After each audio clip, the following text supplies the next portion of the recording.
Hey guys, this is Jason Rivkin over at FitGolf Performance Centers in Conshohocken. If you feel like you suffer from tight shoulders or you have pain in your shoulders, it's likely showing up in your golf swing. And the way that we see that with our golfers is through a couple different things. So at the top of the swing, we might see that right elbow wing or bow out a little bit, chicken wing.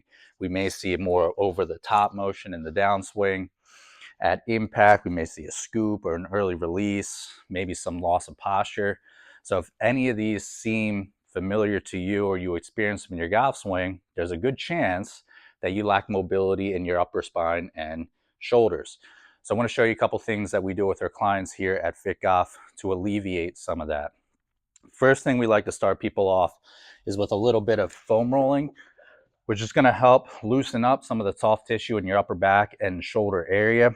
The first one we start with is foam rolling of the thoracic spine. So you want to get the roller across your mid-back. We want to lift the hips off the ground. Give yourself a nice bear hug. You're going to go a few times through the center of the upper back. We want to stay off the lower back here. Lean into your right shoulder blade. You'll find some spots, some knots there. We'll do the same thing with the left. So you go on the thoracic spine for about 30 seconds. And then what we're going to do is we're going to place the foam roller across the mid-back. We're going to set the butt on the ground, hands behind the head. We're just going to do some gentle thoracic extensions. So without arching your back, get your core engaged. You're just going to pull your elbows back and slightly extend back around the foam roller and then come back up. What people do about 6 to 8 of those. So what we find is that when the thoracic spine extends better, it also rotates better, which helps take away some of the pressure and extra work that the shoulder joints need to do. The other spot we're going to hit are the lats and some of the rotator cuff and shoulder rotator muscles behind there. So what we're going to do for this one is you're going to lay down on your side. I'm stretching my right arm up and I'm kind of getting the roller right behind my armpit. And I'm going to work that roller down about 6 to 8 inches to the bottom of the shoulder blade and then go back up. Now, this one, for the first time you doing it, is going to be very tender, very sore. So if you find a hot spot, a knot, a trigger point, you can just stay on it, take some deep breaths, about 30 seconds, just wait for it to calm down a little bit before you continue rolling, right? But I want about 30 to 60 seconds on each shoulder here for this one, okay? So that's our soft tissue preparation work. Now we're going to go into a couple of exercises or stretches to access some of the mobility that foam rolling provides for the shoulders and spine. So one of our starter exercises for shoulder mobility and shoulder external rotation is called a floor slide. So you're going to get on your back, knees are bent. All right, we're going to put the arms back on the ground at 90 degrees. So my shoulders are at 90 degrees, my elbows are at 90 degrees. And importantly here, we want to make sure that the low back is flat to the ground. Now, if you're really stiff and you don't have great posture, you're going to have a tough time getting your forearms back. Okay, so you might have your wrists off the floor a little bit, and that's okay. Just push them back to a gentle stretch and just kind of stop wherever they want to stop. Now, I have pretty good mobility in my shoulders, so I'm going to get my wrist back flat to the ground, lower back's flat, and then from here, I'm going to slide my arms up and down. And we like to do this for about 10 to 15 reps.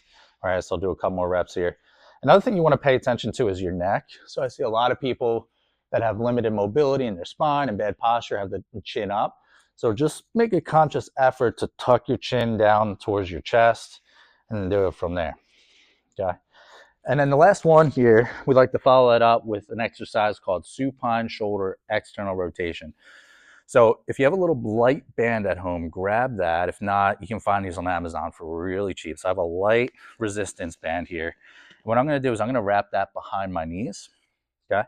I'm going to lay back down with the feet off the ground, knees towards my chest. And I'm going to anchor my elbows down to the floor. And then from here, I'm going to rotate my forearms back into a similar position that you saw my arms in the floor slide. Right. So again, this is going to be really difficult for a lot of you at home, especially if you're a little bit older, you do have some shoulder issues. Go really light with the band. And if you can only go there, that's fine. If you can get to the floor, great. An advancement would be to rotate the forearms back, slide up like we did with the floor slide, and back down. So this is a great exercise to get improved posture, get more mobility in your shoulders, gain something called external rotation, which is really, really important for the golf swing. So those are a couple things to get you off to a good start. Some foam rolling, a couple of quick exercises on the ground. I think if you do these daily, you're going to notice a big improvement in your shoulders. You're going to feel better rotation in your golf swing, better arm structure, whole lot of benefits. So if you're in the Conshohocken area, send us a message, leave a comment. We'd be happy to give you a free 30-minute consult. Also, make sure you check out the link in the description below. I'll have a downloadable list of what you just saw, a checklist. So if you just want to print it out at home, you can follow it much easier. Again, good luck with these exercises. My name's Jason. Thanks for watching.